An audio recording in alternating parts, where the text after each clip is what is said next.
네, 안녕하십니까. 오늘은 사회심리학의 두 번째 강의로 사회심리학의 이론들을 배우는 시간을 갖도록 하겠습니다. 오늘 우리가 다룰 사회심리학의 이론들은 여러 가지가 있는데요. 각각의 이론을 우리가 깊이 들어갈 수 있는 시간은 없을 것 같아서 각 이론의 주요 내용을 우리가 살펴보는 그런 시간을 갖도록 하겠습니다. 이번 학기에 우리가 배우게 될 많은 사회심리학의 개념이라든가 또는 경험적인 연구들은 오늘 우리가 다루는 이론들로부터 파생된 것이다 라고 생각할 수 있습니다. 그래서 이러한 사회심리학의 대표적인 이론들을 한번 알아보고 일종의 마치 그 로드맵과 같이 활용을 한다면 앞으로 공부하는 데 많이 도움이 될 것으로 생각을 합니다. 오늘 우리가 다룰 사회심리학의 이론들은 상징적 상호작용론, 역할이론, 사회학습이론, 교환이론, 정신분석이론, 인지이론, 인본주의 심리학, 긍정심리학, 마지막으로 비교문화심리학, 그리고 문화심리학이 있습니다. 이러한 각각의 이론들을 우리가 이해하기 위해서 하나의 사회심리학의 예를 들어서 한번 일관되게 설명을 할까 합니다. 저는 사회학이라고 하는 학문은 이 사회적 질서라는 것이 어떻게 가능한가 라고 하는 질문에 대해서 답을 찾는 학문이다라고 저는 생각하고 있습니다. 많은 학자마다 이 사회학을 다른 방식으로 정의하겠지만 저의 입장에서는 어떻게 사람들 간에 또는 사회 안에서 질서가 가능한가 라고 하는 이 질문을 여러 각도에서 살펴보는 것이 사회학이다 라고 생각을 하죠. 근데 이러한 사회적 질서는 개인과 개인 간에도 존재할 수 있습니다. 대표적으로 부부관계에서 어떻게 질서라고 하는 것이 가능하고 또 개인과 집단의 관계에서 예를 들어서 회사에 있는 직원과 이 회사 조직과의 관계, 이것도 하나의 사회적 질서라고 볼 수 있고 또 개인과 사회와의 관계, 그러니까 대한민국의 하나의 구성원으로서 한국인으로 살아갈 때 이 개인과 이 국가 사이에서의 하나의 그 관계, 이것도 이제 사회적 질서라고 볼 수 있겠죠. 그래서 이러한 사회적 질서라고 하는 이 질문에 대해서 이 사회심리학의 이론들이 어떻게 설명하는가, 그런 이론들 간에는 어떠한 차이점이 있는가를 생각을 하면 좀 더 이 추상적인 이론을 우리가 이해하는 데 도움이 될 거로 생각을 합니다. 여러 사회심리학의 이론들 중에서 가장 사회학적인 이론은 상징적 상호작용론이라고 생각을 합니다. 이 상징적 상호작용론에 있어서 인간이라고 하는 존재는 어떠한 사회 구조에 의해서 일방적으로 이렇게 결정되는 수동적이고 그리고 또 의존적인 존재가 아니라 능동적이고 독립적인 존재로 이해하고 있습니다. 그래서 인간의 행위는 의미를 창조하고 유지하는 것이다 라고 이렇게 보고 있죠. 그리고 인간의 행위는 자기 참조적이다 라고 이렇게 또 보고 있습니다.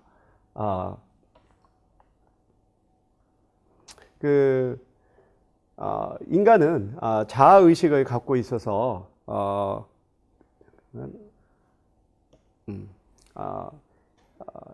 인간은 자아의식을 갖고 있어서 우리가 다른 사람을 보는 것처럼 타인의 관점에서 자기를 볼 수 있는 그런 능력을 갖고 있습니다. 그래서 자신의 행위가 상대에게 어떠한 영향력을 미칠 것인가를 또 상상할 수 있죠. 그리고 상징적 상호작용론에서는 사람들은 서로 상호작용을 하면서 행위를 형성한다라고 하는 거죠. 우리가 부부관계의 예를 들어 볼 때 그 부부 사이의 사랑이라고 하는 이러한 감정, 이것은 일방적으로 생겨날 수는 없죠. 서로 부부간에 이 사랑을 주고받고 하는 상호작용을 통해서 사랑이라고 하는 감정, 관계가 형성된다고 볼 수 있죠. 그리고 이 상징적 상호작용론에서는 사회와 문화는 행위를 형성하고 제약하지만 그것들은 또한 행위의 산물들이다라고 보는 거죠.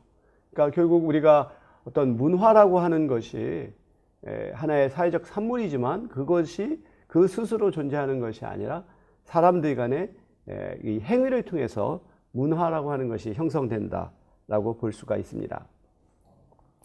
상징적 상호작용론의 주요 명제는 다음과 같은 것이 있습니다. 인간은 서로 간에 공유하는 의미에 근거하여 타인과 대상에 대해서 행동한다. 그리고 상황정의, definition of the situation은 상호작용에 의미를 부여한다. 세 번째, 의미는 상호작용의 산물이다. 네 번째, 의미는 개인이 타인과 상황과 관계되는 과정에서 어떻게 해석하느냐에 따라 변경 가능하다라고 하는 명제를 갖고 있습니다.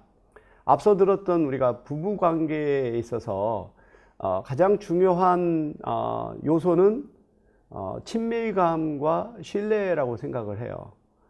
부부 사이에 서로에 대해서 가깝게 여기고 신뢰하는 그러한 감정이 없다면 그 부부관계는 일종의 빈 껍데기와 같다고 볼 수 있겠죠. 그렇다고 한다면 이 신뢰라고 하는 것은 어떻게 만들어지는 걸까? 결국 신뢰라고 하는 것은 상당히 추상적인 감정이고 그것은 사실 눈에 보이지를 않죠.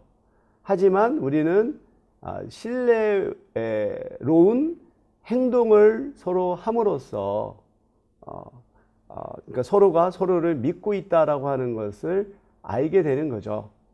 마치 우리가 바람이라고 하는 것은 눈에 보이지 않지만 바람에 휘날리는 나뭇잎을 보면 바람이 존재를 알 수 있듯이 결국은 우리는 신뢰로운 행동을 보고 상대가 자기를 신뢰하는구나 하는 감정을 갖게 되는 것이죠. 바로 이러한 그 감정을 서로가 갖고 그러한 감정을 신뢰라고 하는 이름으로 우리가 붙여주기 때문에 두 부부 사이에는 서로 믿고 의지하는 관계가 가능한 게 되는 것입니다. 그래서 상징적 상호작용론이라고 하는 것은 앞서 말씀드린 것처럼 사람들이 상징을 통해서 거기에 의미를 부여하고 그 의미에 근거해서 사람들이 상호작용을 한다라고 하는 기본적인 아이디어를 갖고 있습니다. 그래서 이 상징과 언어라고 하는 것이 굉장히 중요한데요. 그 유명한 언어 인류학자인 에드워드 사피어라고 하는 학자는 우리 인간이 어떤 객관적인 세계에 살고 있는 것이 아니라 그 언어를 매개로 해서 살고 있다라고 하는 것이죠. 그래서 언어라고 하는 것이 단지 표현의 수단만이 아니라 우리가 살고 있는 세계는 이런 언어 관습의 기초 위에 세워져 있다라고 얘기했고 그의 제자인 벤자민 리 워프는 언어는 우리의 행동과 사고의 양식을 결정하고 주조한다라고까지 이렇게 주장을 했습니다. 그래서 이 사피어 워프 가설이라고 하는 게 있어요. 바로 결국 우리가 사용하는 언어가 우리가 생각하는 방식을 결정한다라고 하는 어떤 언어 결정론적인 사고를 제기하고 있죠. 그래서 실제로 여러분이 어떤 생각을 한다라고 할 때 그 생각을 하는 것은 언어를 가지고 생각을 합니다. 여러분이 어떤 것에 대해서 개념을 만든다든지 또는 자신의 감정을 상대한테 이야기할 때 여러분은 그것을 언어 없이는 불가능하죠. 결국 우리 머릿속에서 우리가 익숙한 언어로 그것을 표현하면서 자신의 사고를 전달을 하게 되는 것이죠. 그런 면에서 언어와 우리의 사고라고 하는 것은 뗄래야 뗄 수 없는 것이라고 볼 수 있습니다. 그래서 각 나라마다 그 언어의 문법 체계가 다르죠. 이러한 언어의 문법 체계는 사고의 체계에도 영향을 미칠 수 있다라고 생각을 할 수 있습니다. 그 영어에서는 문장의 구조가 주어, 동사, 목적어의 구조를 갖고 있죠. 따라서 주어라고 하는 것이 영어 문장에는 항상 들어가요. I라든지 we라든지 꼭 이렇게 주어가 있고 주어가 하는 행동이 있고 그 행동의 대상이 되는 목적어가 있죠.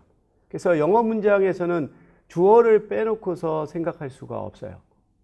근데 우리나라 말에 한국어에서는 사실 우리는 주어를 생략하고도 문장이 가능합니다. 밥 먹어.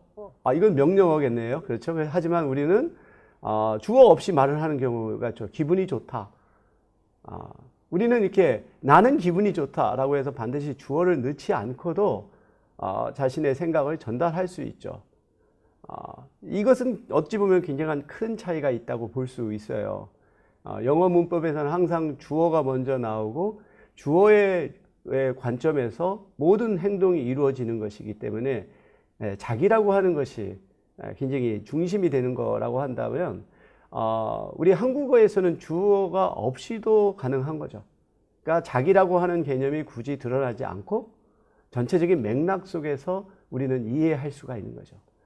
이러한 것들도 사실은 우리가 행동하는 방식 역시 우리가 사용하는 언어의 문법하고도 밀접한 관계가 있을 수 있다라고 생각해 볼 수가 있겠습니다.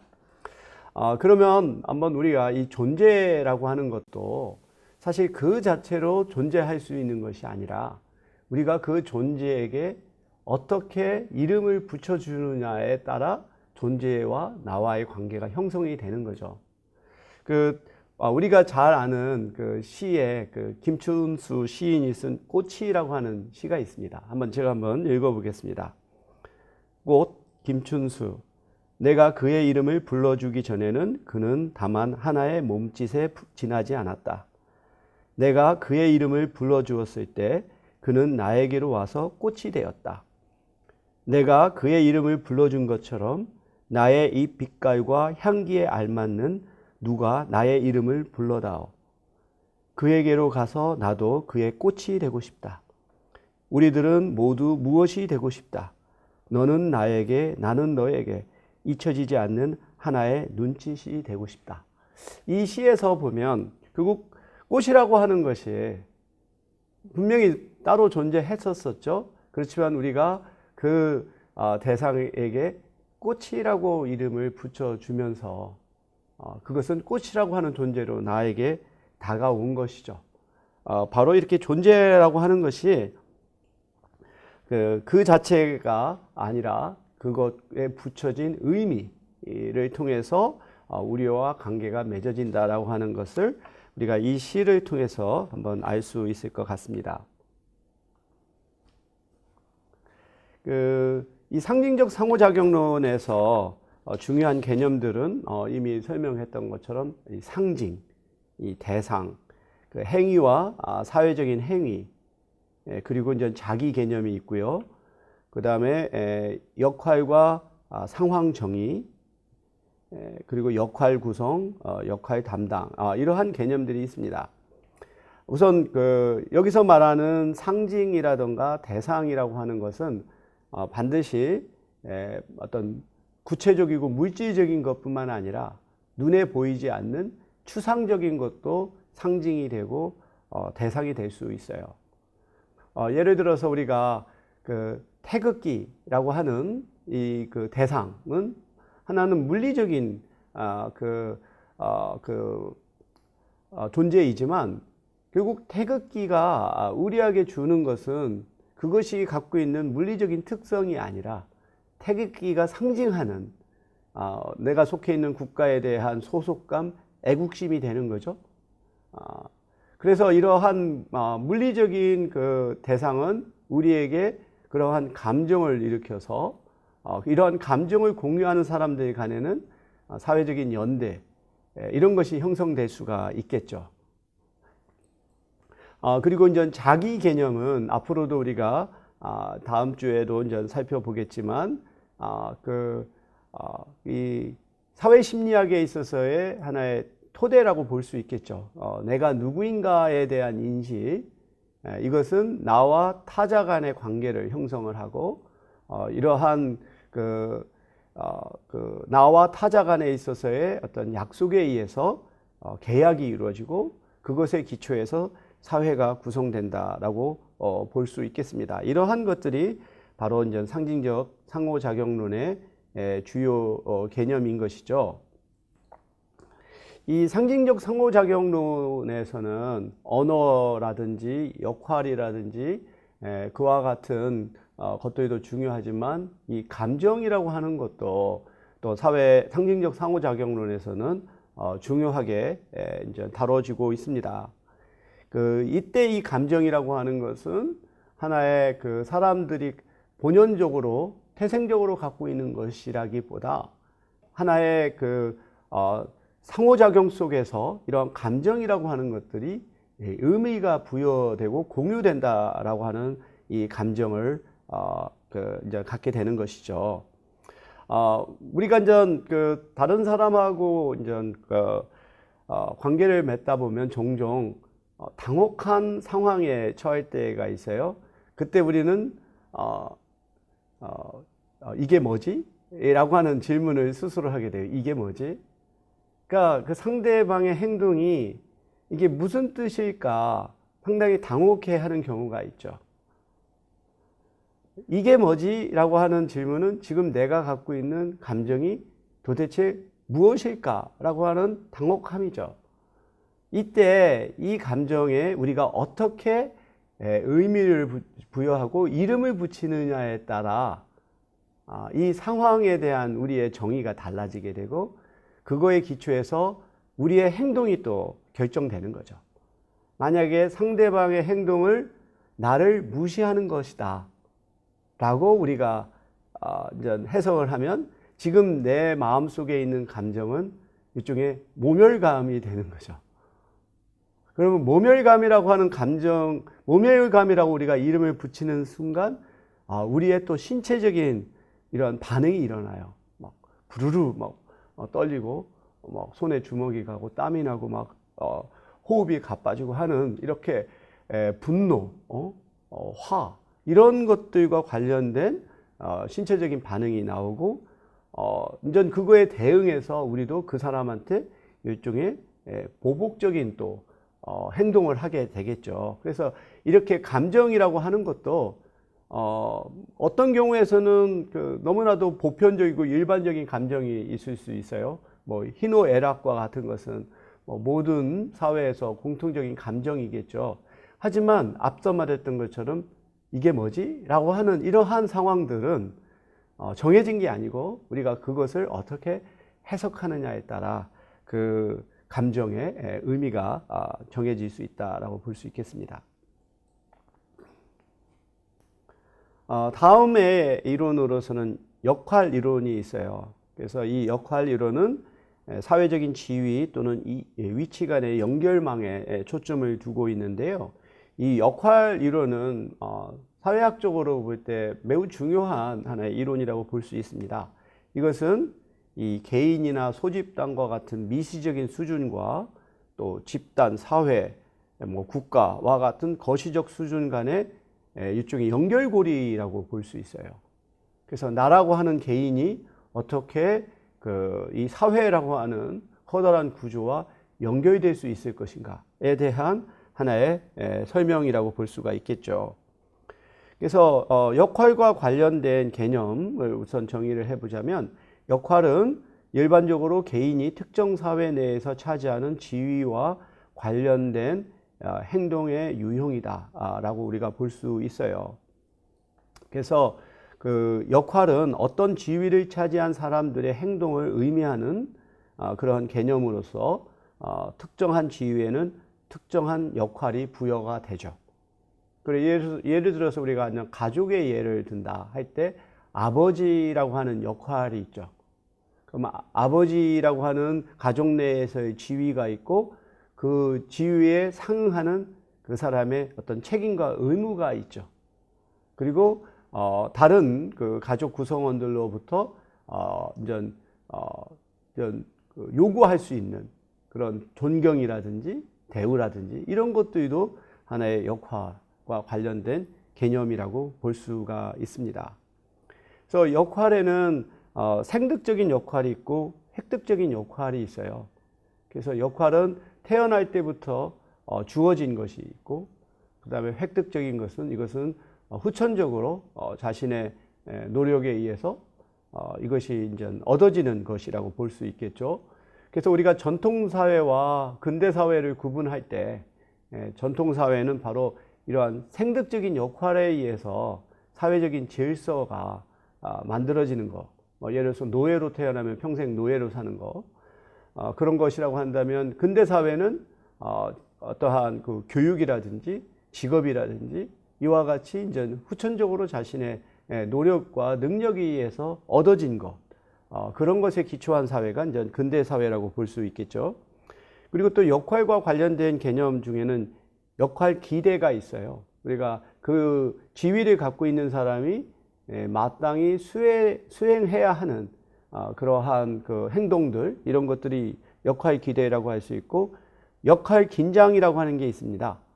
그것은 역할을 수행해야 될 때 그것과 관련돼서 뒤따르게 되는 어떠한 그 심리적인 스트레스, 부담감, 이런 것들이 이제 역할 긴장이 되겠죠. 뭐 예를 들어서 가장으로서 이제 여러 가지 그 밖에서 일을 해서 소득을 벌어야 되는 이런 역할과, 또 자녀 교육의 역할과, 또 가족 내에서의 화목이라던가, 또는 단지 자기 가족만이 아니라 뭐 다른 그 부모라든지 또는 그 친척이라든지 이와 같은 또 여러 가지의 역할을 동시에 수행해야 될 때 느끼게 되는 심적인 부담감, 이런 것들이 역할 긴장이라고 할 수 있고, 그 다음에 역할 갈등이 있을 수 있어요.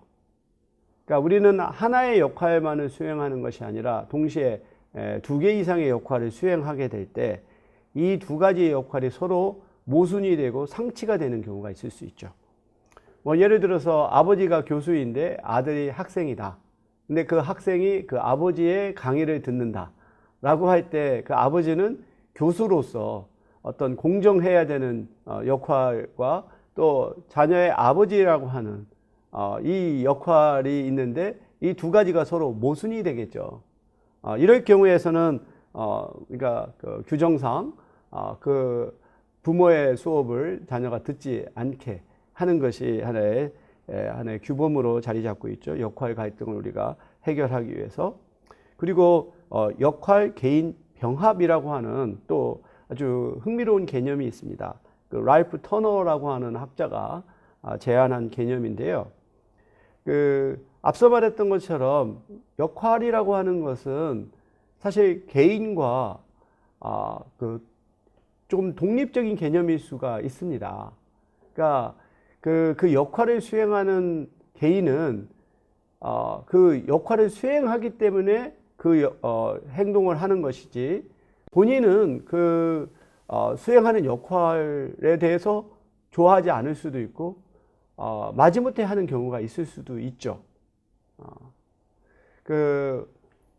그래서 역할과 개인은 사실은 서로 다른 것임에도 불구하고 사람들이 어느 하나의 역할을 오랫동안 수행하다 보면 그 역할로부터 개인을 분리하지 못하는 경우가 있어요.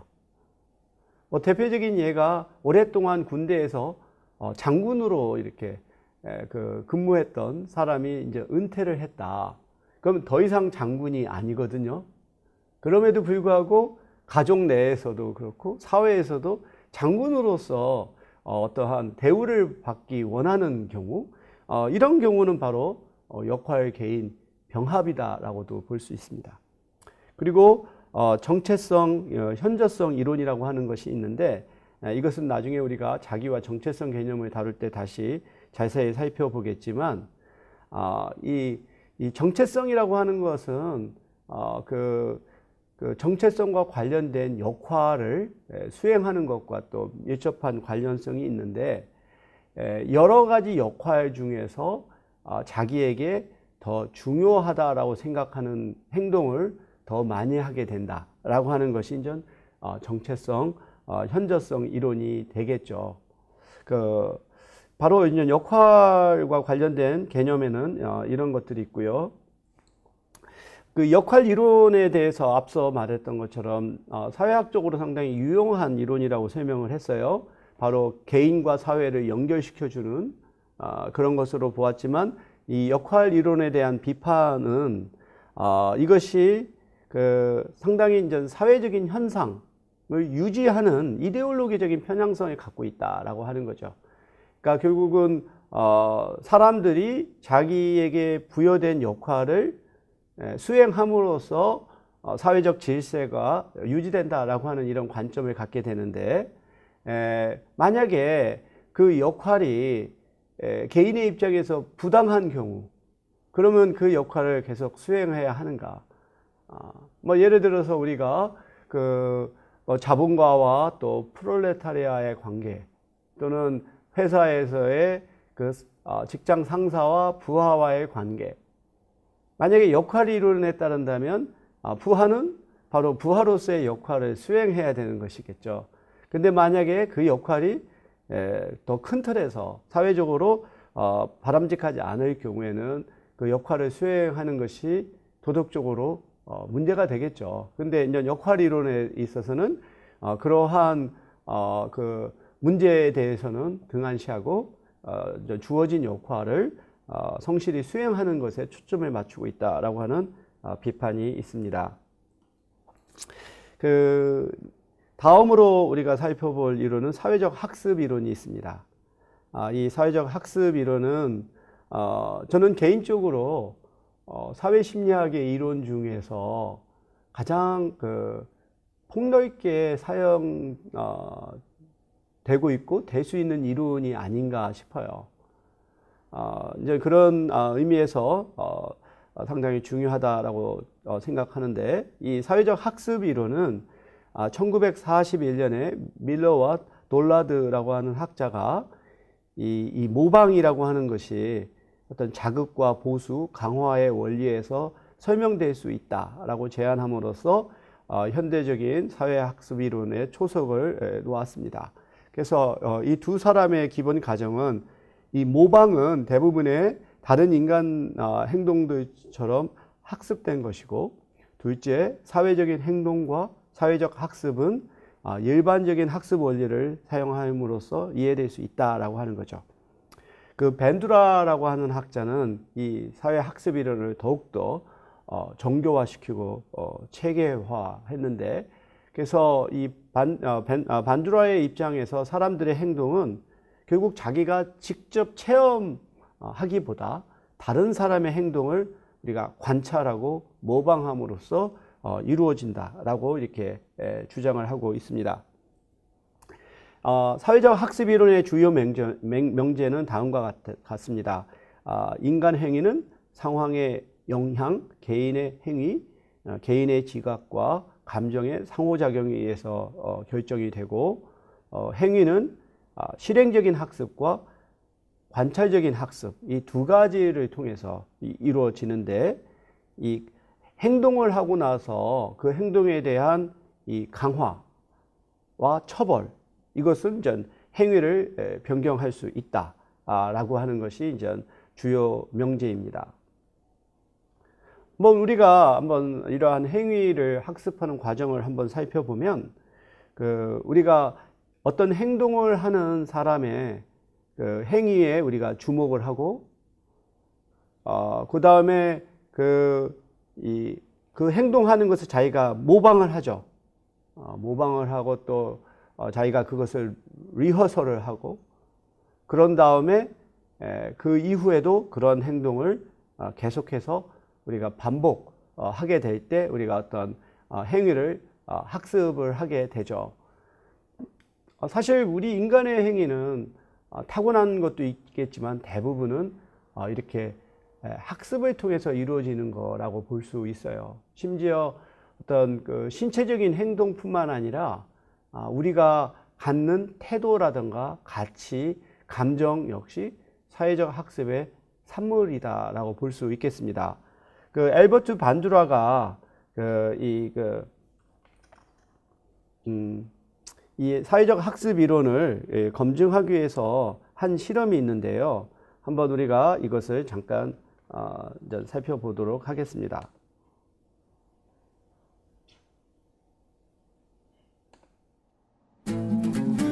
사회학습 이론은 우리가 타인의 행동을 관찰하고 유지하고 되풀이해서 학습을 한다고 설명을 합니다. 안주라는 1964년에 보고 인형 실험에서 66명의 유치원생들을 데리고 실험을 했는데요. 한 경우에는 어른이 인형을 때리고 발로 차는 것을 보고서 부상을 받았고, 다른 경우에는 그런 행동을 보지 않았습니다. 이럴 경우 어떠한 아이들이 더 폭력적인 행동을 할까요? 우리의 사회학습 이론은 폭력을 모방하는 것에 초점을 맞추었습니다. 우리 실험에서 아이들은 모델이 인형을 때리고 위로 던지고 발로 차고 욕설을 내뱉는 행동을 하는 것을 보았습니다. Kicked it repeatedly and threw it down and beat it. And these novel acts were embellished with hostile remarks. 그런 다음에 아이들은 The children 여러 were then 장난감 left in the 가운데로 playroom 가득한 방에 and had a variety of 놓였습니다. toys. 그 모델의 공격적인 행동을 본 아이들은 Now the 그대로 children who had 따라했습니다. observed the aggressive 심지어 modeling 새로운 adopted much of 방식으로 it. 모델을 공격하는 방법을 개발하기도 했습니다. They even invented new ways for attacking the doll. 하지만 모델의 공격적인 행동을 보지 Children 않은 who had not 아이들은 observed 덜 the adult model 공격적이었고 were less aggressive 새로운 and 방법으로 never hit the 모델을 Bobo doll 공격하지 in the novel 않았습니다. ways that were modeled. The children who had been 공격적인 exposed to 행동에 the aggressive 노출된 modeling 아이들은 showed an 어른 increased 모델이 총을 attraction to 사용하지 guns, 않았음에도 even though the 총에 대해 adult 관심을 model never 보였습니다. used them. At the time we did 우리가 this 이 research, 실험을 했을 때 it was 많은 widely 사람들이 believed that 공격을 seeing others 분출하면 venting 공격적 aggression 욕구가 would drain 가라앉을 away the 것이라고 viewer's 생각했습니다. aggressive drive. 그러나 우리가 As you can 영상에서 see, 보듯이 exposure to model 공격에 노출되는 aggression 것은 is 전혀 hardly 카타르시스를 가져오지 않았습니다. Televised violence has four 텔레비전 major 공격성은 네 effects. 가지 부정적인 It 효과를 teaches 갖습니다. aggressive styles of 시청자에게 behavior, 공격적인 행동을 weakens 가르치고 restraints over 공격을 aggression, 억제하는 힘을 약화하고 desensitizes 인간의 and 잔혹성에 habituates tum감하게 viewers to 하고 human 습관적으로 cruelty 따라하게 하고 and shapes 실제에 대한 viewers' 시청자의 images of 이미지를 reality. 왜곡합니다. With the enormous 텔레비전 advances in the 통신 technology 기술의 of 놀라운 발전으로 communication, 인해 상징적 observational 환경으로부터의 learning from 관찰적 the symbolic 학습은 environment 사람들의 is placing 일상생활에 an 강력한 increasingly 영향력을 powerful role 행사합니다. in people's everyday lives. Human attitudes, 사람들의 태도, 가치, 행위 양식 등 values 전 세계적으로 styles of 확산되고 behavior 모방되고 있습니다. are now being modeled worldwide. 그 As a 결과로 result, 텔레비전을 통한 televised 모방은 modeling is 정치적 becoming 및 an 사회적 변화의 influential vehicle 중요한 for 매개자가 political 되었습니다. and social change. We now have global 전 세계에서 broadcasts 일어나는 사회 of 갈등이 societal 텔레비전을 conflicts 통해 as they are 방영되고 happening. 모방되고 있습니다.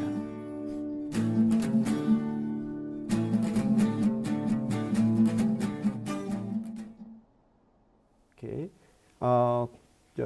다음 이론은 교환 이론입니다. 이 교환 이론은 호만스, 블라우 등이 주장을 하고 티바우트, 켈리 등에 의해서 이제 계승이 됐는데요. 이 이론은 경제적 행위의 원리와 행동주의 심리학의 학습 이론을 수용을 해서 인간의 행동을 어떤 타인과의 관계에 있어서의 어떤 대가 또는 보수의 교환 과정으로 이제 이해를 하는 것이죠.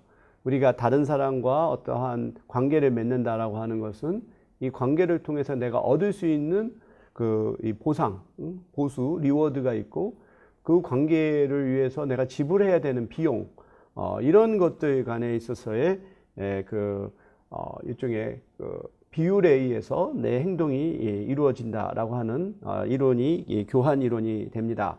그래서 이 교환 이론에서는 인간이 행하는 행동에는 언제나 행동에 따르는 어떤 대가 또는 보수가 있다는 것이고, 그리고 우리는 이러한 이 대가와 보수를 더욱더 크게 하는 방향, 반면 비용은 최소화하는 방향, 일종의 미니맥스 전략을 우리가 취한다고 하는 것이죠. 근데 이 보수의 대가는 어떤 그 객관적으로 결정되는 것이 아니라 상호작용하는 당사자 사이의 주관적인 평가에 의해서 정해집니다. 뭐 우리가 어떠한 그 가격을 정할 때도 이 가격이 어떤 시장 가격이 있을 수 있지만 특별히 어떤 그 구매자 입장에서 급한 상황에 있거나 또는 매도자 입장에서 또 급한 상황이 있게 되면은 가격을 더 낮춰서도 팔 수도 있겠잖아요. 이런 식으로 이 그 교환이라고 하는 것은 정해진 것이 아니라 둘 사이에 상호작용에 의해서 이루어질 수 있다라고 하는 것이고, 그리고 사람들은 각기 독특한 판단 기준을 가지고 있어서 이 판단 기준에 따라 상호작용이 달라지게 되고 그 결과로 보수와 대가의 차이를 이제 다르게 평가할 수 있는 거죠. 예를 들어서 어떠한 그 물질적이고 경제적인 가치만이 아닌 일종의 사람 간의 어떤 인간관계를 더 중시하는 그런 사람이거나 또는 그와 같은 경우에서는 어떤 장기적인 그 서로 간의 어떤 유대를 유지하기 위해서 좀 물질적인 피해를 좀 감수하고도 우리가 이 관계를 맺을 수도 있죠. 그리고 이것은 문화마다 또 다를 수가 있어요. 상당히 물질주의가 팽배한 사회에서는 사람들 간에 있어서의 교환이 상당히 이렇게 물질적인 것에 토대를 두고 있다면, 탈물질주의가 강한 사회에서는 그거 외에 다른 요소들이 또 중요하게 작동할 수가 있습니다. 그래서 이러한 교환 이론에서의 상호작용은 이와 같은 단계를 이제 밟게 되죠. 그래서 우선은 보상과 대가를 비교를 하게 되고, 그래서 자기에게 더 많은 보상이 주어질 수 있는 그러한 관계에 우리가 관여하게 되고, 만약에 자기가 얻을 것은 별로 없는데 지불해야 될 비용이 크다라고 하는 것은 그거는 우리는 그 관여를 하지 않거나 아예 그 관계를 끊게 되겠죠. 그래서 이런 과정을 거치면서 이제 제도화가 이루어져서 상당히 안정된 관계가 지속이 될 수 있죠. 그래서 우리가 뭐 예를 들어서 동업 같은 경우도 이런 것이죠. 동업도 하나의 교환이라고 볼 수 있잖아요. 두 사람이 어떠한 자본과 시간 또 네트워크를 함께 모아서 사업을 하는 것이니까, 이 경우에 그러니까 초기 단계에서는 이 제도화가 이루어지지 않으니까 여러 가지 문제를 가지고 또 다툴 수도 있고 그럴 수도 있겠죠. 그래서 어느 한 사람이 판단하기에 내가 뭐 일방적으로 손해를 본다, 상대가 일방적으로 이득을 본다 라고 생각하면 그 관계는 지속될 수 없겠죠. 하지만 서로가 그래도 윈윈하고 있다라고 하는 생각을 갖게 되면 그 관계에서는 이게 제도화가 이루어졌다라고 볼 수가 있습니다. 그래서 이러한 교환 이론은 사실 사람들이 하는 많은 그 행위 또 관계를 설명할 수 있어요. 뭐 노동시장에서 우리가 어떤 구인이 이루어지는 과정도 결국 교환이죠. 이제 그 직원을 채용하려고 하는 회사와 또 직장을 가지려고 하는 직원 사이에 서로가 기대하는 수준이 일치할 때 이게 매칭이 이루어지는 거잖아요. 우리가 결혼 시장이라고 하는 것도 또 볼 수 있습니다. 결혼에서도 결국은 이 남자와 여자가 어떤 그 부부 관계를 맺고자 할 때 서로에 대해서 기대하는 것이 있죠. 이것이 이제 일치할 때 이제 둘 사이의 관계가 이제 발전할 수가 있는데, 어느 한쪽이 일방적으로 기울어진다라고 할 때 그 결혼 관계가 이루어지기는 어렵겠죠. 근데 이제 범죄에도 이 교환 이론이 적용될 수가 있습니다.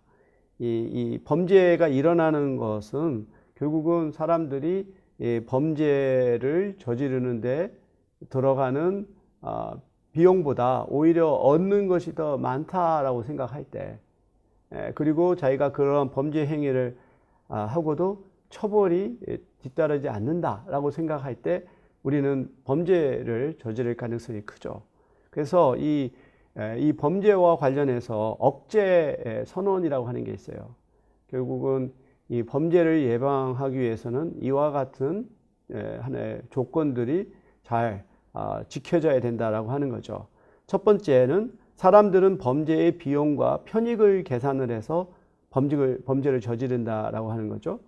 이 경우 범죄를 저지름으로써 얻을 수 있는 이익이 비용보다 더 클 경우 사람들은 범죄를 저지를 가능성이 크다는 겁니다. 따라서 범죄를 억제하기 위해서는 이 처벌이 강력해야 되고 신속해야 되고 확실해야 한다라고 하는 것이 바로 억제 선언이에요. 예를 들어서 우리가 교통법규라고 하는 상대적으로 좀 낮은 수준의 범죄 행위를 볼 때 이제 자기가 어떠한 예를 들어서 빨간불일 때 지나가는 경우 이게 아주 늦은 밤이라든지 사람이 없거나 할 때 우리는 그럴 가능성이 크죠. 하지만 대낮에 또 경찰관이 있거나 경찰차가 있을 때 우리는 빨간불이 있을 때 그냥 지나가지는 않죠. 왜냐하면 걸릴 가능성이 크니까, 그리고 그거에 대한 처벌이 크니까. 바로 이런 것이 이제 우리가 범죄가 일어나고 또 그것을 억제할 수 있는 조건을 알 수가 있는데, 따라서 범죄를 억제하기 위해서는 그 처벌이 굉장히 강력해야 되고 신속해야 되고 확실해야 하는데, 현실적으로는 이런 조건들이 잘 갖춰지기가 어렵죠. 범죄를 저질러도 풀려나거나 또는 이것이 조사하는 기간이 오래 걸려서 유야무야 되거나 또 이것이 확실하게 검거된다라고 하는 보장이 또 있는 것도 아니고, 결국은 이렇게 범죄를 억제하기 위한 조건들이 현실적으로 이렇게 이루어지기 어려운 것이 범죄를 100% 우리가 예방하기 어려운 것이다라고 볼 수 있겠습니다. 다음 이론으로는 정신분석 이론을 다루려고 합니다. 이 정신분석의 대표적인 학자가 지그문트 프로이트인데, 그는 무의식이라고 하는 이 개념을 통해서 인간 행위라고 하는 것이 하나의 이성과 어떤 합리적인 계산에 의해서가 아니라 우리 인간의 본능 속에 내재되어 있는 이러한 그 욕망, 본능, 무의식, 이런 것들이 인간 행위를 추동한다라고 설명을 하고 있죠. 그는 그의 중요한 개념이 이 원초와 본능이라고도 이제 불려지는 원초와 자아 그리고 초자아, 이 세 가지가 인간의 퍼스널리티, 이 성격을 구성한다라고 보고 있어요. 그래서 이러한 정신분석학의 관점에서 인간에 대한 이해가 1930년대부터 본격적으로 드러나고, 그 다음에 프로이트의 제자들이 이것들을 또 더욱더 정교화시키고 발전을 했지만, 또 이후에 프로이트 심리학이 어떤 과학적인 설명이라기보다 상당히 그 주관적인 해석, 또 무리한 어떤 그 확장, 이런 것들로 인해서 주류 심리학에서는 이렇게 배제가 되는 그러한 또 과정을 거치게 됩니다. 그래서 프로이트의 그 심리학에 있어서 이 성격을 구성하는 세 가지 요소가 핵심적인데, 원초화라고 하는 것은 개인의 충동, 본능, 그리고 그 욕구와 같은 것이죠. 그래서 이것이 인간 행동의 하나의 그 에너지와 같은 것이죠. 우리가 쉬운 예를 든다면, 나는 무엇을 하고 싶어. 어떤 그 욕구, 강한 욕구가 하나의 원초아라고 한다면, 이 자아라고 하는 것은 생물체의 욕구를 충족시키기 위해서 그것을 현실적으로 찾는 하나의 방법이라고 볼 수 있겠습니다. 그래서 내가 무엇을 원하는 것은 알지만 현실적으로 내가 무엇을 할 수 있을까라고 하는 상당히 어떤 현실적인 판단이 하나의 그 에고가 되겠죠. 그 다음에 그 초자, 슈퍼에고는 사회 문화적인 규범이 자기 속으로 내재화된 것이죠. 굉장히 도덕적인 판단, 가치관, 이것이 초자하겠죠. 그래서 초자는 우리에게 내가 올바른 행동을 하고 있는가 라고 하는 질문을 하죠. 예를 들어서 어느 한 사람이 굉장히 사고 싶어 하는 물건이 있어요. 뭐 옷이 될 수도 있고 자동차가 될 수도 있겠죠. 뭐 자동차의 예를 한번 들어보면은 쉽게 이해가 될 텐데, 이제 좀 성년이 돼서 자기도 이제 운전을 하고 싶은 욕구를 갖고 과시하고 싶어요. 그래서 나는 좋은 차를 사고 싶어 라고 하는 욕구를 갖는데, 현실적으로 자기가 그 차를 살 수 있는 그 상황은 안 될 수 있죠. 그래도 차를 사야 되는 필요성이 클 경우, 그 다음에 정말로 멋진 스포츠카를 사고 싶은 욕구, 그 사이에서 현실적인 자아는 결국은 자기가 경제적으로 구입할 만한 가격의 차를 살 수 있겠죠. 굉장히 경차 같은 것을 사는 현실적인 판단을 하겠죠. 초자의 관점에서는 내가 정말 차가 필요한가? 라고 하는 질문을 할 수 있겠죠. 경제적인 문제도 있지만 또 뭐 지구 환경을 생각하는 사람 입장이라면 오히려 대중교통을 이용하는 것이 더 바람직할 것이다 라고 하는 생각을 가질 수도 있겠습니다. 그래서 이렇게 어떤 욕망 덩어리라고 할 수 있는 원초아와 어떤 사회적 규범을 따르려고 하는 초자아 사이에서 자아는 일종의 중개자의 역할을 하게 됩니다. 그래서 이러한 원초와 자아, 초자와의 관계를 우리가 그림으로 그려보자면, 이 원초와 본능이라고 하는 것은 그 바다에 떠 있는 하나의 그 빙산과 같이 실제로는 더 큰 건데 이게 눈에 보이지 않고 잠재되어 있는 거라고 볼 수 있어요. 그 다음에 자아라고 하는 것은 수면 위에 떠올라 있는, 눈으로 볼 수 있는 현실적인 거라고 볼 수 있겠죠. 그래서 바로 이러한 이 자아의 또 그 위에서 자아를 이렇게 규제하려고 하는 것을 우리가 초자아라고 볼 수가 있는데, 이렇게 자아라고 하는 것은 욕망으로서의 원초아와 올바른 것을 실현하라고 하는 초자아 사이에서 동시에 둘을 만족시켜야 되는 어려운 과제를 갖고 있죠. 둘을 다 충족을 시켜야 돼요. 자기의 욕구도 충족시켜야 되고 사회적인 규범도 따라야 되는. 이게 굉장히 쉽지가 않은데, 이렇게 하다 보면은 자아는 일종의 양쪽을 다 충족하고 있다라고 하는 일종의 방어 기제를 사용을 합니다. 그래서 뭔가 자기가 제대로 그 문제를 풀고 있다라고 하는 일종의 자기 기만을 하게 되는 거죠. 이 자기의 방어 기제는 여러 가지가 있는데, 우선 생각해 볼 수 있는 게 투사라고 하는 기제가 있어요. 그래서 자기 안에 있는 어떤 정신적인 문제를, 그것의 원인을 외부에 있는 타인에게 전가하는 행위죠. 이제 우리가 편집증 또는 파라노이아라고 하는 증상을 갖고 있는 사람들이 이런 것이죠. 내가 지금 현재 이 어려운 처지에 있는 것은 뭐 우리 가족 중에 누구 때문이야, 아버지 때문이야, 어머니 때문이야 라고 해서 자기가 현재 뭐 직장도 갖지 못하고 또 어떤 다른 사람과 원만한 대인관계를 갖지 못하는 것이 부모가 나를 어렸을 때 제대로 돌보지 않았기 때문이야, 나를 학대했기 때문이야 라고 하는 식으로 상대한테 책임을 떠넘기는, 그럼으로써 자기 책임을 지지 않으려고 하는, 이것이 일종의 투사라고 볼 수 있죠.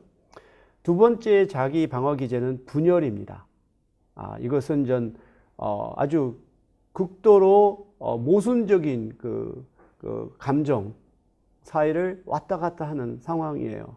그래서 모든 것을 흑백으로 구분을 하고, 그다음에 아주 극도로 사랑하거나 또는 극도로 미워하거나 하는 두 사이의 감정을 아주 빠르게 그리고 빈번하게 왔다 갔다 하는 그런 것을 우리가 분열이라고 볼 수 있는데, 이 중에 한 예가 경계성 성격 장애라고 하는 게 있어요.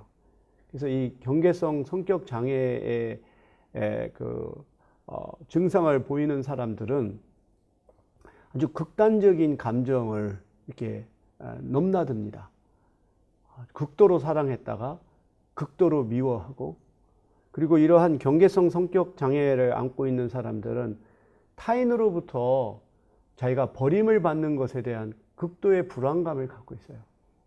그래서 그 타인이 자기를 버리지 못하도록 아주 집착을 하거나, 그리고 이제 자기가 버림을 받는다라고 생각하면 상대한테 아주 극단적인 행동을 하는, 오히려 상대로 하여금 자기를 떠나지 못하도록 자살 협박을 하거나 자해를 하거나 하는 이런 것들도 하나의 자기 방어 기제인데, 예전에 미국 영화 중에 위험한 정사, Fatal Attraction이라고 하는 영화가 있었어요. 마이클 더글라스하고 글렌 클로스가 주연했던 영화인데, 마이클 더글라스가 거기서는 이제 굉장히 아주 성공적인 변호사이면서 아주 성실한 가장으로 나와요. 근데 이 사람이 한번 외도를 합니다. 글렌 클로스가라고 하는 여성이 이런 잡지사 기자로 나오는데, 잠깐 외도를 했는데 이 더글라스는 이게 그냥 한 번 정도 서로 간에 바람 피운 것으로 이해했지만, 글렌 클로스의 입장에서는 이 남자한테 매달리고 이 남자가 관계를 끊으려고 하니까 극도의 어떤 이런 분열 증상을 보이고, 나중에는 그 부인과 이 자녀까지 살해하려고 하는 이러한 아주 끔찍한 영화인데, 바로 이 경계성 성격 장애를 잘 보여주는 영화라고 생각합니다. 세 번째 방어 기제는 억압이죠. 위협이나 고통스러운 생각, 느낌 등을 드러내지 않고 속으로 억누르는 행위가 억압이에요. 이것은 사실은 문제의 본질이 있는데, 문제의 본질을 해결하는 것은 너무 어렵기 때문에 그런 실질적인 방법을 취하기보다 오히려 이것을 안으로 숨겨둠으로써 문제가 없는 것처럼 생각하는 거죠. 이렇게 되면은 이게 오랫동안 축적이 되면 그것이 신체적으로 정신적으로 감당하기 어려운 처지에 놓이게 돼요. 그래서 한국인들이 이제 자주 앓는 병 중에 화병이라고 하는 게 있어요. 특히 이제 중년 여성들이 화병을 많이 앓는다고 하는데, 병원에 가서 진단을 해보면 특별하게 어떤 증상이 나타나지 않아요. 이런 것은 결국은 남편과의 관계, 시부모와의 관계 등등으로 인해서 아주 불편하고 어려웠던 상황들을 이제 드러내지 못하고 속으로 삭혔다가 이것이 오랫동안 이게 축적되다 보니까 나중에 감당하지 못한 상태에 이르게 됐을 때 화병으로 나오게 되는 거죠. 그리고 네 번째는 부인입니다. 현실을 부정하고 받아들이지 않는 행위죠. 예를 들어서 예전에 우리가 1997년에 외환위기가 있을 때 많은 직장인들이, 가장들이 하루아침에 직장을 잃었어요. 근데 이 현실을 이제 받아들이기 어렵죠. 그래서 어떤 사람들은 아침에 마치 출근하는 것처럼 옷을 입고 가방을 챙기고 나가고 하루 종일 소일했다가 집에 퇴근하는 것처럼 돌아오는 이런 것들이 일종의 부인이라고 볼 수 있겠죠. 마지막 다섯 번째는 동일시입니다. 타자와 자기를 동일시함으로써 오히려 타자가 자기한테 주는 어떤 부정적인 감정, 영향력을 상쇄하려고 하는 이런 것이죠. 예를 들어서 가정 내에서 상당히 어떤 폭력적인 아버지가 있다. 이 아버지가 그 어머니를 가정폭력으로 계속해서 괴롭힌다.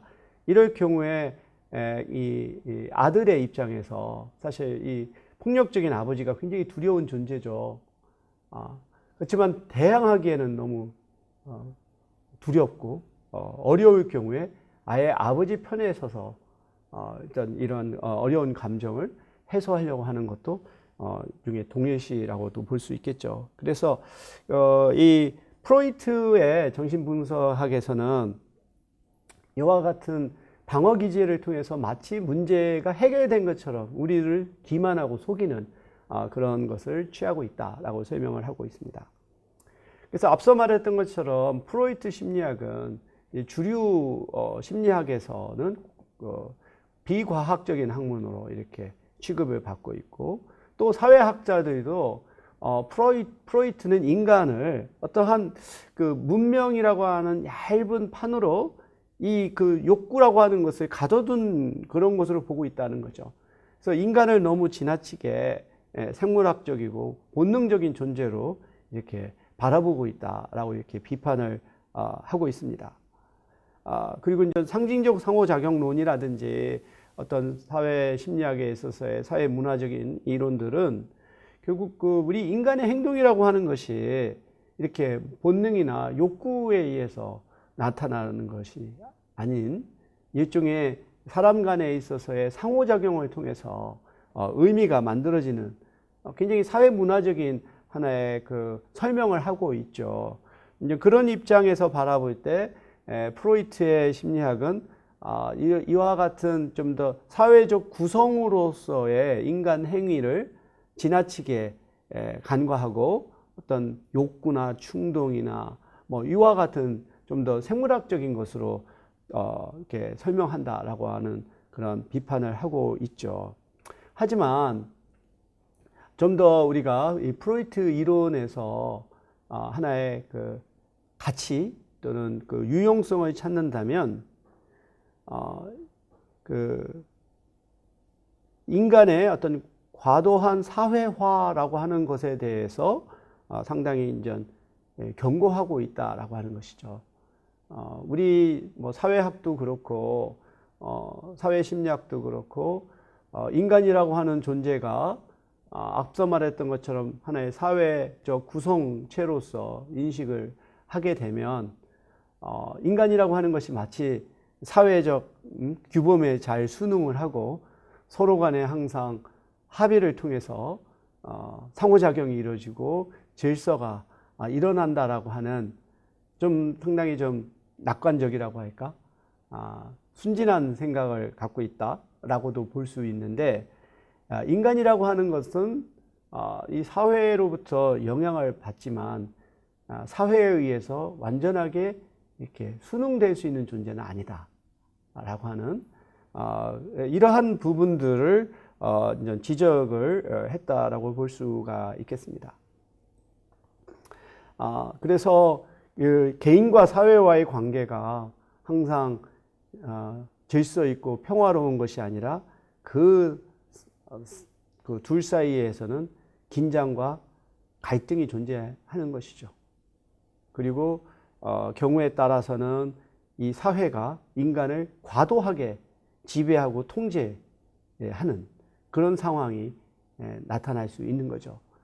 우리가 이제 그 재난 영화들을 보면 이런 현상들이 많이 나타나요. 뭐 지구가 멸망 단계에 들어서 이제 더 이상 온전한 경제 활동을 하지 못하게 되고, 그렇게 되다 보면 대개 그와 같은 미래 SF 영화에서 보면 새로운 제국이 등장해서 이 제국이 사람들을 아주 AI라든지 그런 방식으로 통제를 하죠. 그래서 미래의 그 SF 영화에서 보면 상당히 많은 영화들이 인간을 또 이 여러 계급으로 구분을 하고 있습니다. 그래서 타고날 때부터 이제 노동의 역할을 해야 되는 그런 계급이 있고, 그 다음에 상층의 아주 엘리트 계급들이 있고, 그 둘 사이에서 일종의 관리 역할을 하는 이 중간 계급으로 이렇게 영화에서는 많이 묘사하죠.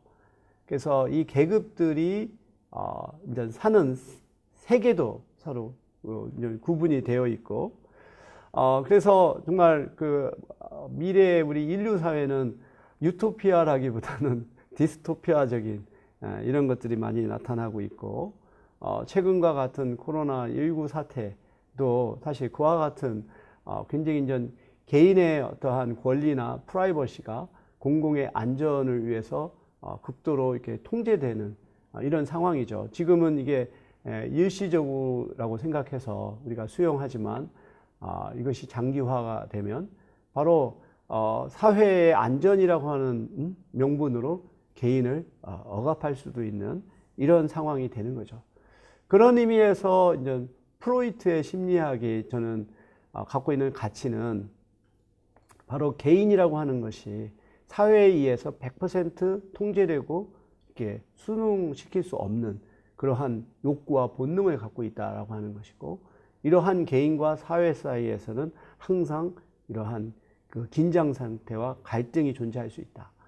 그래서 프로이트 심리학에서 비판받았던 비과학적인 그런 연구 방법, 가설, 예를 들어서 뭐 오이디푸스 콤플렉스라든지 또는 뭐 구강기, 항문기, 이런 것들은 사실 과학적으로 우리가 증명하기도 어렵고 또 어떤 수용하기 어려운 것들이죠. 그런 부분들은 우리가 과감하게 제거해야 되겠지만, 인간에 대한 보다 더 깊은 이해, 이 부분은 우리가 좀 더 새롭게 해석을 할 수 있는 측면이라고 생각을 합니다.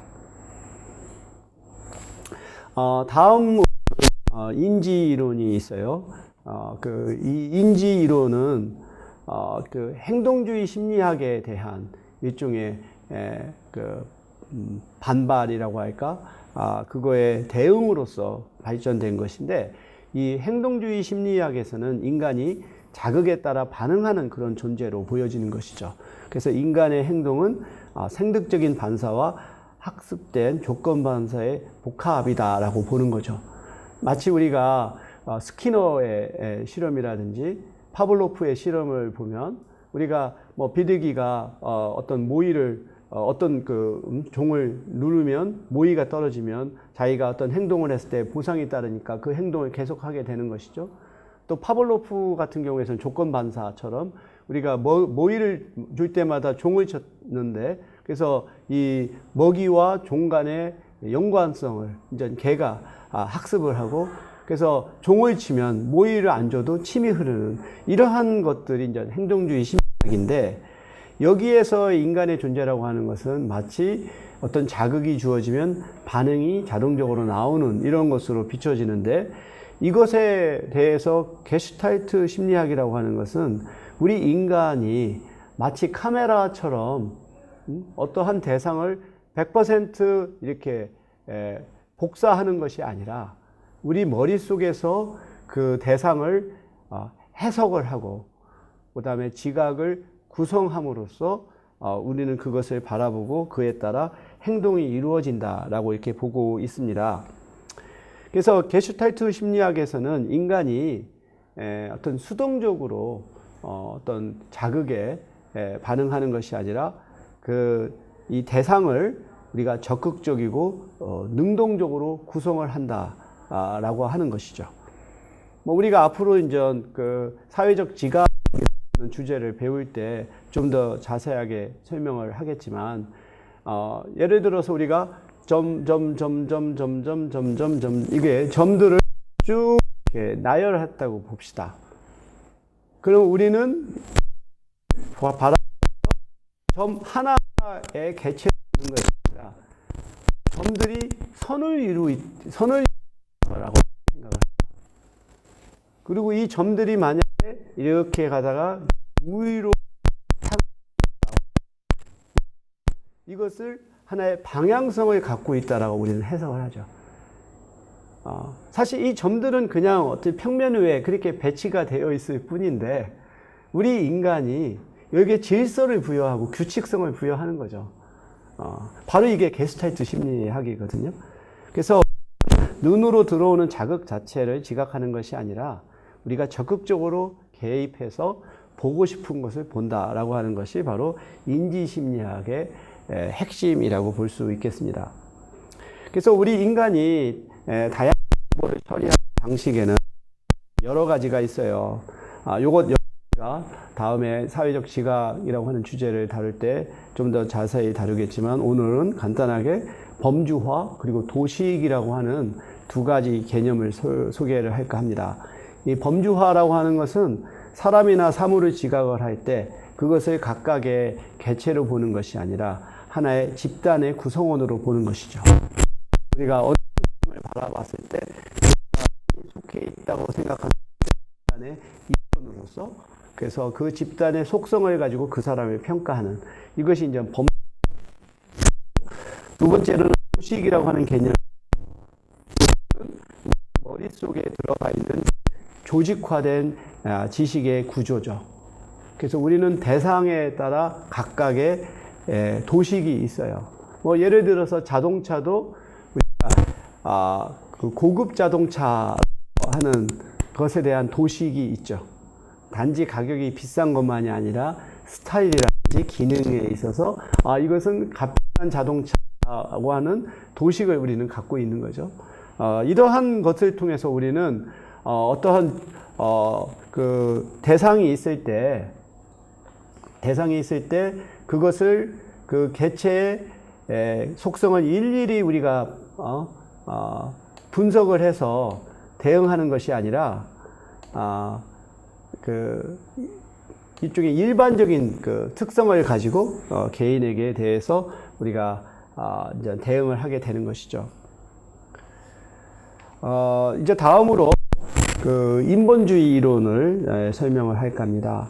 그래서 앞서서 배웠던 정신분석이라고 하는 것은 굉장히 물리적인 안에 결정론을 갖고 있었고 또 행동주의 심리학 역시 상당히 어떠한 그 어떤 자극과 그 반응이라고 하는 이러한 그 결정론적인 사고가 있었다면 그 인본주의 이론에서는 사랑이라든가 창조성, 행복, 선택, 의미, 가치, 자아과 같은 인간의 어떤 긍정적인 측면에 초점을 둔 하나의 관점이다라고 볼 수 있겠습니다. 인본주의 심리학의 대표적인 학자라고 할 수 있는 이 칼 로저스에 있어서는 그 인간이라고 하는 것은 어떠한 객관적인 세계에 사는 존재가 아니라 자기가 살고 있는 이 환경의 장을 어떻게 해석하느냐 이러한 그 주관적인 그리고 현상학적인 관점에서 인간을 이해하려고 했어요. 그래서 자기가 살고 있는 이 환경을 자기가 어떻게 해석하느냐에 따라 그의 세계가 달라진다는 관점이죠. 칼 로저스에 있어서는 그 하나의 인간을 포함한 유기체는 이 실현이라고 하는 경향성을 갖고 있는 존재로 보았어요. 그래서 단지 유기체가 생존하고 유지하는 것뿐만이 아니라 이것이 좀 더 나은 자아로 발전하려고 하는 경향성을 갖고 있다. 라고 보는 것이죠. 그래서 이러한 그 자아 실현을 그 완전하게 실현한 사람들이 완전히 기능하는 사람이다라고 이렇게 보고 있어요. 그래서 이 칼 로저스는 인간이라고 하는 하나의 존재이고 그리고 끊임없이 변화하고 발전하려고 하는 경향성을 갖고 있는 이러한 존재로 이해를 하고 있죠. 두 번째로는 에브라햄 매슬로우가 있어요. 그래서 매슬로우 역시 인간이 갖고 있는 잠재적인 창조성 이것을 중요시 여기고 인간에 있어서의 성장 동기에 초점을 맞추고 있습니다. 그래서 우리가 잘 아는 매슬로우의 욕구의 5단계가 있죠. 그래서 우리 인간에는 5가지의 기본적인 욕구가 있는데 이것들이 서로 이렇게 위계적으로 구성되어 있다라고 하는 거죠. 가장 기본적인 것이 이제 생리적인 욕구죠. 뭐 식욕 같은. 그래도 생리가 충족이 되면 이제 안전의 욕구를 추구하게 됩니다. 그다음에 욕구가 이제 충족이 되면 다음으로는 애정의 욕구. 자기가 어떤 그 사회에 속해 있다라고 하는 이러한 그 안정감, 그 어떤 소속감 이런 것을 추구하고 그 다음에는 이제 존경의 욕구, 남들로부터 인정받고 존중받고 싶어하는 이 존경의 욕구를 추구하게 되고 마지막으로는 자아 실현의 욕구가 있다는 거죠. 뭔가 자기가 삶에 있어서 어떤 의미 있는 것을 의미 있는 존재가 되고자 하는 이 욕구를 갖고 있다라고 하는 거죠. 그래서 이러한 것들을 모든 인간은 기본적으로 다 갖고 있다는 거죠. 하지만 이게 그 어느 개인에게는 이 가장 높은 수준의 자아 실현의 욕구를 실천할 수 있는 기회가 주어지는 사람이 있고 주어지지 못하는 사람이 있을 수 있죠. 그래서 어떤 사람들은 평생 정말로 가장 기본적인 수준의 욕구만을 추구하다가 끝나는 사람도 있고 어떤 사람들은 보다 더 높은 그 가치를 실현하는 이런 사람들이 있다라고 보고 있습니다. 이런 인본주의 심리학과 같은 맥락을 갖는 게 이제 긍정심리학인데, 이 긍정심리학에서는 지금까지의 심리학이 뭐 우울증이라든지 편집증이라든지 정신질환이라든지와 같이 이 부정적인 측면에 우리가 초점을 두었다. 그것 역시 중요한 역할이긴 하지만 이제는 우리 인간이 갖고 있는 보다 긍정적인 측면들을 우리가 발굴을 해서 그것을 강화하는 것이 또 심리학의 주된 하나의 그 역할이다라고 보고 있습니다. 그래서 이 긍정심리학에서는 상당히 긍정적이고 일상적인 주제들에 많이 초점을 맞추고 있죠. 사랑이라든가 그 몰입이라든가 창의성이라든가 열정 이런 것들이 어떻게 사람들 속에서 작동해서 결과를 산출해내는가. 그래서 이런 긍정심리학에서는 어떤 굉장히 우리 그 세계에서 성공적이고 창의적인 사람들을 조사를 해보고 어떤 것이 바로 이들을 그렇게 끊임없이 창의적이고 성공적인 삶을 만들게 하는가, 그거에 대한 연구를 하죠. 마틴 셀리그맨이라고 하는 교수가, 미국 심리학회 회장도 했던 분이 바로 이 긍정심리학이라고 하는 개념을 드러내서 이제부터 우리 심리학은 행복이라든가 몰입이라든가 창의성과 같은 이런 것들을 연구해야 한다라고 이렇게 주장을 하고 있죠. 그래서 이 셀리그맨 교수는 최근의 연구에서는 이 플러리싱이라고 하는 이 개념, 플러리시라고 하는 개념을 주장하고 있어요. 그래서 우리의 모든 능력과 잠재 능력이 다 발휘해서 이게 활짝 꽃피는 것이 우리 삶의 궁극적인 목표라고 하는 것이죠. 그래서 이 플로리시가 이제 어떻게 가능한가를 찾기 위해서 어떤 인간이 갖는 긍정적인 정서, 몰입, 관계, 의미, 성취 이런 핵심 요소들을 연구하는 것이 이제 그 긍정심리학의 목표로 이렇게 제안을 하고 있습니다. 그래서 인본주의 심리학과 긍정심리학에는 공통점이 있어요.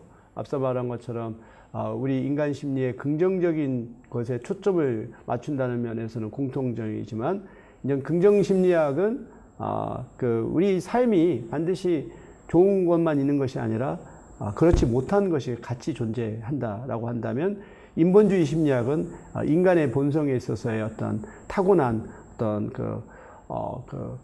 긍정적인 측면, 아까 말했던 자기 실현의 경향성 이런 데 초점을 둔다라고 하는 것이고, 긍정 심리학은 인본주의 심리학의 관점을 취하지만 어떤 주류 심리학에서 취하는 과학적인 접근 방법을 보다 더 적극적으로 도입하고 있다라고 볼 수가 있겠습니다.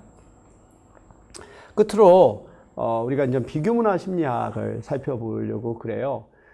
지금까지의 심리학은 어찌 보면 상당히 서구의 경험에 기초하고 있다라고 볼 수가 있어요. 그래서 리처드 스웨더라고 하는 이 비교 문화 심리학자가 서구의 심리학은 weird라 이렇게 말했어요. 영어에서 weird 하면 뭔가 좀 이상한 좀 괴짜 이런 뜻이죠. 이것은 Western, Educated, Industrialized, Rich and Democratic. 그래서 그 서구 심리학의 꼭 응답자들 또는 실험 대상자들은 대개 이렇게 서구의 교육받은 백인 중상층 남성들에 이렇게 초점을 두고 있기 때문에 이것이 이제 다른 이용 집단 또 사회 문화 집단에 적용되기 어렵다. 따라서 이러한 서구의 주류 심리학을 우리가 보편적인 심리학으로 받아들이기 어렵다라고 이렇게 보고 있는 거죠. 그래서 리서치는 이러한 서구에서의 인간 행위뿐만 아니라 다른 지역에서의 인간 행위를 예측하고 기술하고 설명할 수 있는 심리학적인 이론을 개발하는 것이 문화 심리학의 목표로 이렇게 설정을 했습니다. 문화에 대한 심리학의 접근은 크게 비교 문화 심리학 그리고 문화 심리학으로 나눠볼 수가 있겠습니다. 비교 문화 심리학은 보편적이고 일반적이다라고 생각하는 사회 심리학적인 개념이나 이론을 여러 사회 문화에 적용을 해서 이런 문화들 간에 있어서의 공통점과 차이점을 찾아내는, 그래서 그러한 공통점과 차이점을 유발하는 요인들이 무엇인가를 이렇게 찾아내는 보다 더 이렇게 논리 실증주의적이고 상당히 보편적인 그 이론을 추구하려고 하는 그러한 목표를 갖고 있습니다. 반면 문화심리학은 이렇게 모든 문화에 적용될 수 있는 보편적인 개념이나 이론을 추구하기보다 어느 특정한 문화에 더욱더 적합한 이 개념이라든지 또 사회심리적인 메커니즘이라든지 이론을 이렇게 찾아내려고 하는 좀 더 이렇게 토착적이고 또 사회 구성적인 하나의 관점이다라고 볼 수 있겠습니다. 예를 들어서 우리 한국인의 특별한 사회 심리적인 특성이 있죠. 그 중에 우리가 강조하는 것이 우리 한국인들이 공유하고 있다라고 하는 사회 심리 현상이 정이라고 하는 그런 감정이 있어요. 우리가 말하는 정이라고 하는 것은 서구 사회에서 말하는 감정 하고는 좀 상당히 다르죠. 이 정을 그러니까 영어로 번역을 하거나 다른 나라 언어로 번역을 할 때 굉장히 어려운 이유는 바로 이 정이라고 하는 한국인의 사회 심리가 어떤 굉장히 특수한 사회 문화적인 맥락에서 이해해야 한다라고 하는 거죠. 그래서 우리 한국인이 말하는 정에는 고운 정만 있는 게 아니라 미운 정도 있어요. 상당히 이렇게 복합적인. 그래서 이 정이라고 하는 것은 이렇게 상호 모순되는 감정이 존재하면서 또 역사성이 있습니다. 지금까지의 정 때문에 내가 봐준다라고 하는 말을 하죠. 이렇듯이 이런 정이라고 하는 한국인의 사회 심리를 이해하기 위해서는 우리 한국인의 어떤 역사, 문화를 이해해야만 우리가 제대로 조수할 수가 있는 것이죠. 반면 비교문화 심리학에서는 좀 더 여러 사회 문화에서 공통적으로 적용될 수 있는 그러한 이 개념들을 찾아내려고 하죠. 대표적인 것이 자아 존중감이라고 하는 개념이 있어요. 사실 앞서 우리가 말했던 것처럼 자기라고 하는 것은 사회 심리학의 토대이거든요. 근데 자기를 온전하게 유지시키는 것의 핵심이 자아 존중감이라고 볼 수 있어요. 그러면 자기를 얼마만큼 가치 있는 존재로 여기는가를 측정하는 것이 자아 존중감인데 그것을 구성하는 여러 문항들이 있거든요.